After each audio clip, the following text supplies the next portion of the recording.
4 poems of the night. Abe Becker, you are on deck, but now I need you to clap loud and enthusiastic because I borrowed his hat for the Pass the Hat for Javier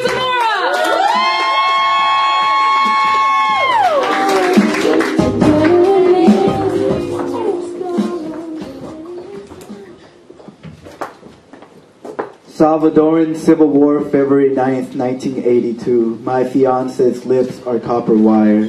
Come on. Carla, your lips are copper wired shut, shrapnel sewn from shoebox bombs, shrapnel stuck like glass shards, knifed to a wall.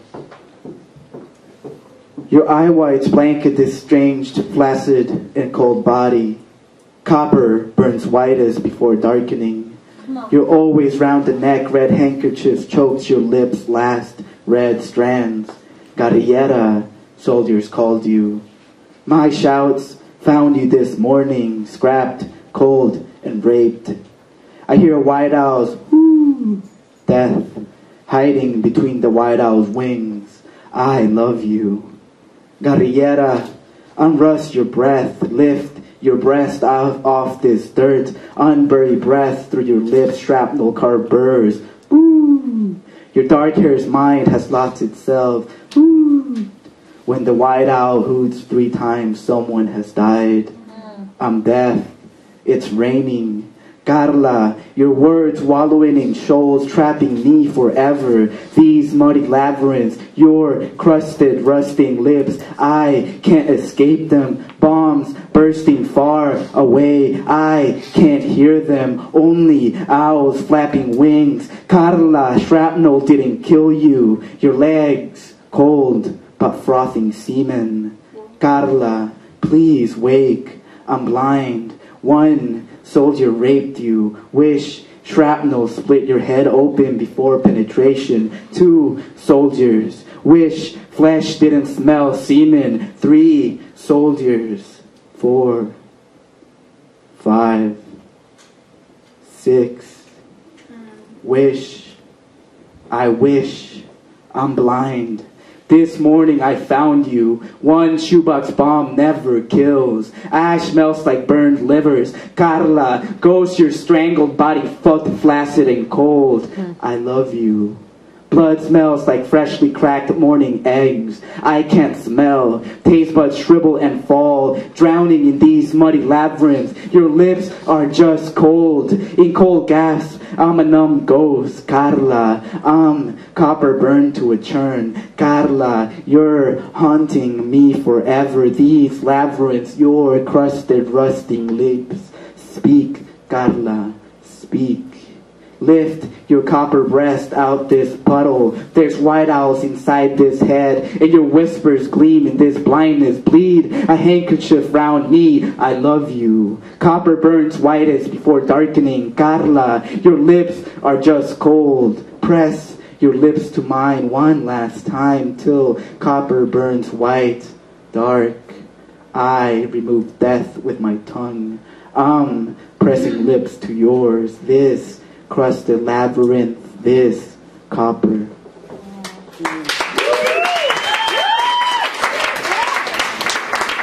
everybody, that was Javier Zamor's last poem of the night. Applause for that, like it's his last poem. That's how I feel about it, too. Alright, while Al's Crumb Snatcher is running around, you know, he's got no pants on, but he's also got talent. He's going to be in a show called The Golden Pussy Posse on April 28th.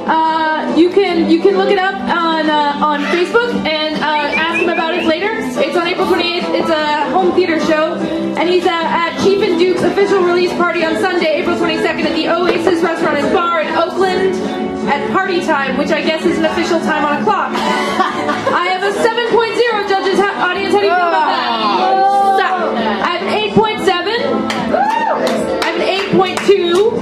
Come on. I have an 8.7 and an 8.9 for Javier Zamora. We're not going to announce scores right now. We're just going to keep moving because we got to get through this round.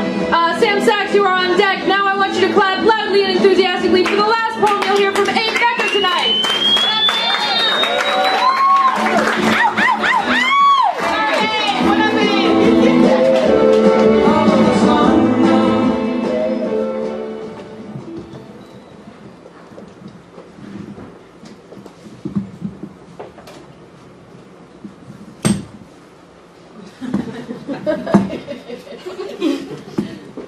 tall human. Slam's pretty tall.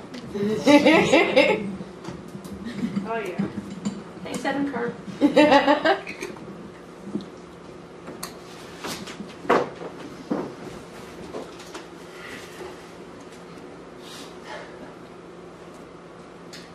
I talk to my dad like tears to the air. Oh. Like the combustion of years of pain and happiness, I hurl myself against the gravity and fear, and with the grace of swans arching toward the clouds in a V like Valentine's Day, and God's the sweetheart.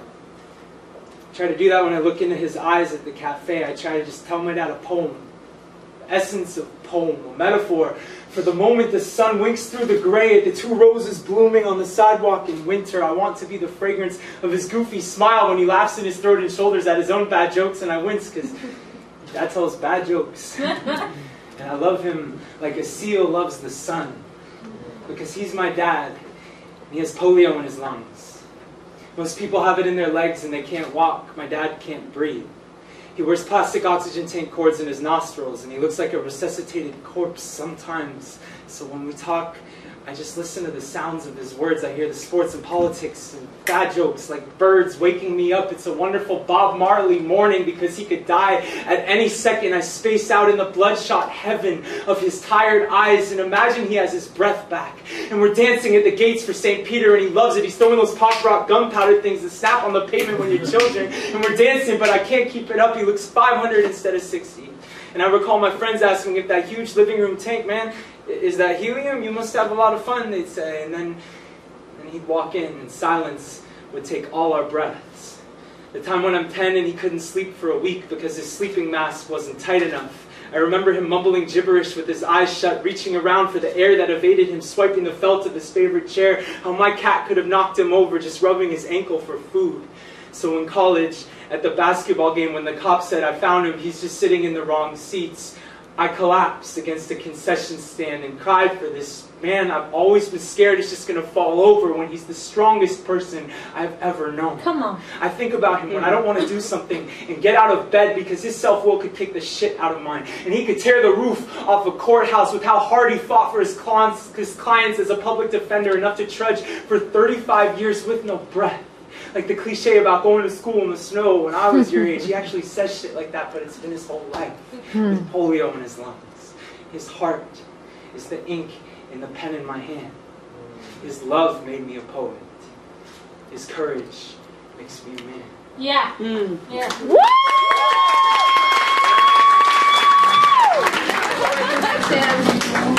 Now we have a hovering Alex Crumb Snatcher. That's pretty excellent all by itself.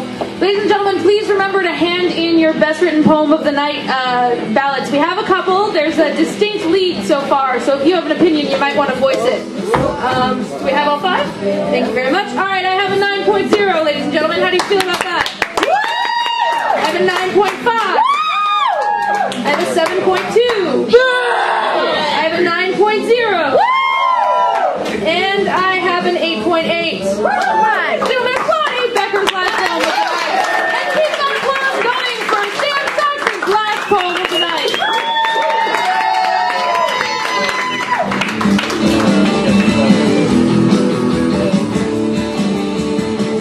That's short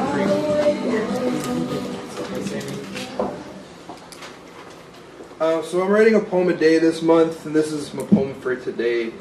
The last one was my poem for yesterday. This one's sad in a different way. This is called September 2001. I was 15. This won't make sense unless you were there. But remember how the air caught the hinges in each of our throats as though we were one giant building opening. Remember? Or how when the burning coats fell from a falling skyscraper, I stole a motorbike and rode into the sunset, and how the sunset was actually a bush. Remember? The machine was a beached metal skeleton all us boys fled from, and no police followed because their eyes were all horror at the sky, and the guns in their holsters blushed and melted. Come on. Remember? How all the phones closed their mouths and ears, and we could feel the ground give way around us, and maybe our parents were in there, and maybe it would only be the money that burned, And it was my friend's birthday, so we cut class and I bought him a tower of pancakes. The tower fell in tongues before his fork, and we returned to a school full of statues with empty eyes, and they were crying in that strange way that only statues can cry, and how later we made our way to the sound, and we watched our city burn from a well-manicured park. The smoke rising from the second biggest candle in the world. Is it strange to say it was a celebration? The earth giving and giving and giving and always taking away, and I drank until I forgot my mother's face. Alright,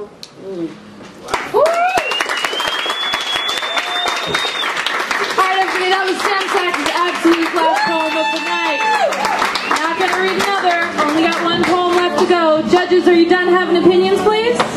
We're so close. We're so very close. Thank you all for staying so long. This has really been a wonderful show. Have you had fun? Cool. That's good to hear. It would suck if I was doing this just for me. Although, I would still feel good about Alex's costume. Yes! I got 8.9. How do you feel about that, audience? And then a 9.1. 7.1. An 8.7. And a 9.4 for Sam. Alright, this is the absolute last poem of the night I'm bringing up. Applaud the poet, by the way. Fuck the score. Parading Natalie way to the stage. Ladies and gentlemen, clap loudly and enthusiastically for the last poet of the night, Carl.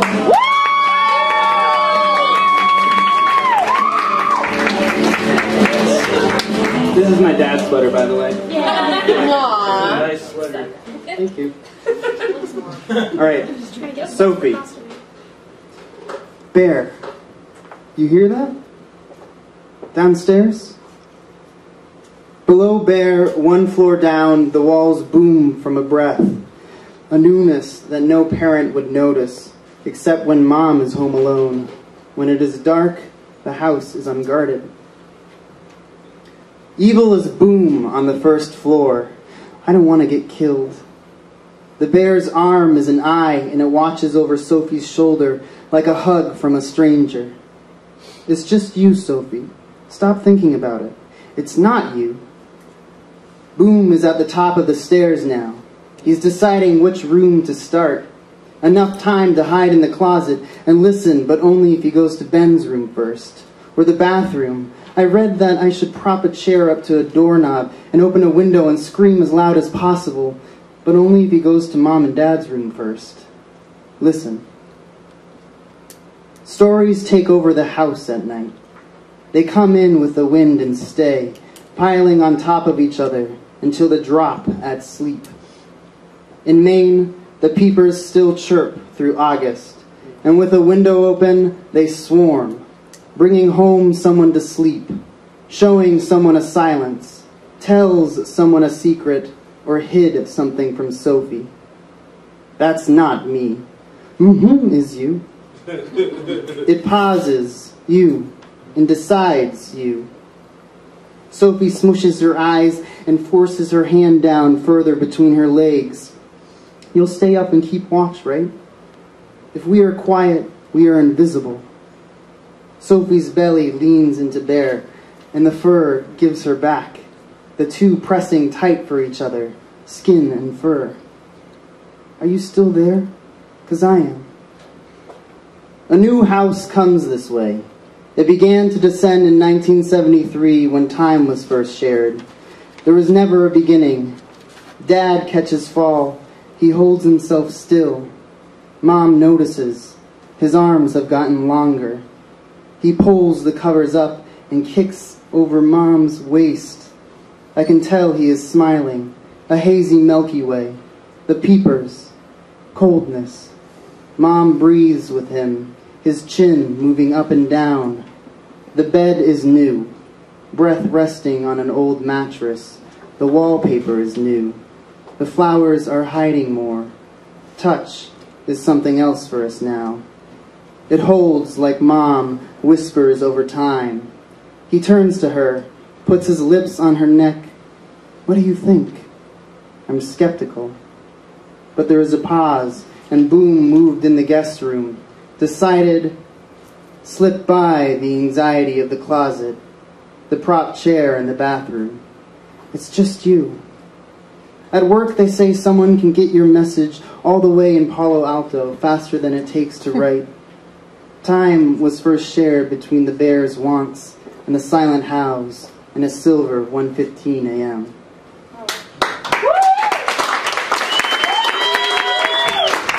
Ladies and gentlemen, that was the last poem of the night from Carl.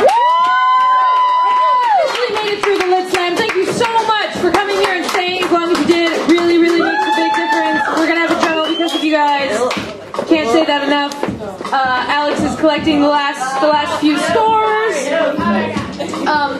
If there's somebody who you've heard from tonight, I know it's real late, but if you've heard something that you really love tonight and you want to talk to the person who did it and just say thanks, you can do that. It makes it a lot easier to get up here because this shit isn't easy by itself. Okay? So just go talk to people. Even though you probably want to go to bed. That's fair. 7.6, ladies and gentlemen. How do you feel about that? An 8.7. I got a kamikaze. I got a 6.5. A 7.2. And a 7.6 for Carl. Sad sweater. It was fantastic. Hey, Evan Karp, how do you feel about coming up here and letting us know what you thought of tonight? So Evan Karp is, as we mentioned, our invitational judge, and he's an organizer, and so I want to know what he thinks of our show. Are you willing to give us? He just sat and gave opinions for like several hours. Ladies and gentlemen.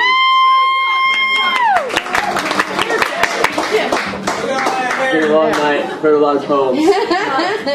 I really liked a few of them. Honest. Yeah, straight up. Keep writing poems. I don't know, I feel like I heard more non-poems than I expected to. Like narrative heavy bits of lit, which was cool. I wasn't expecting that, and I was thinking maybe I could do this, you know. So I hope that the rest of y'all took that from the show. I really enjoyed it. It's my first Lit Slam, and I really like what you're doing here. So thanks for having me. Yeah, for sure. And Poets, thanks for getting up here and doing that. That was really great. And I don't know. I'll post more thoughts on this litscene.com in the next week or two, probably.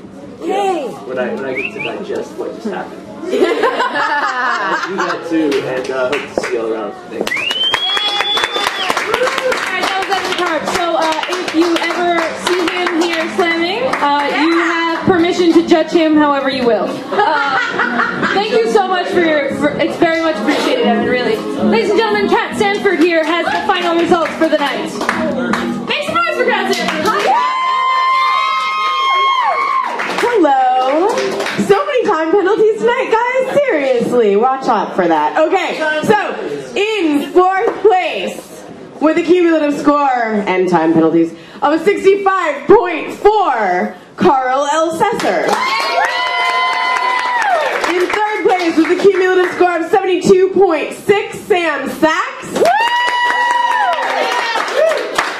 In second place with a cumulative, I've been awake for like a long time, 74.5, Abe Becker. And in first place with a cumulative score of 75.7, also with time penalties, Javier Zamora. All right, ladies and gentlemen, thank you so much for coming. This has been the Lit Slam. We're going to be back here on May 21st. It's another third Monday of the month with Carrie Warala and a whole bunch of other poets ready to Hell yeah! Please feel free to take a flyer from the lovely and still pantsless Alex Crumsnatcher on your way out. And talk to people. If you see a poet that you like, talk to them. You can just wave and say hi. Thanks so much. Have a great night.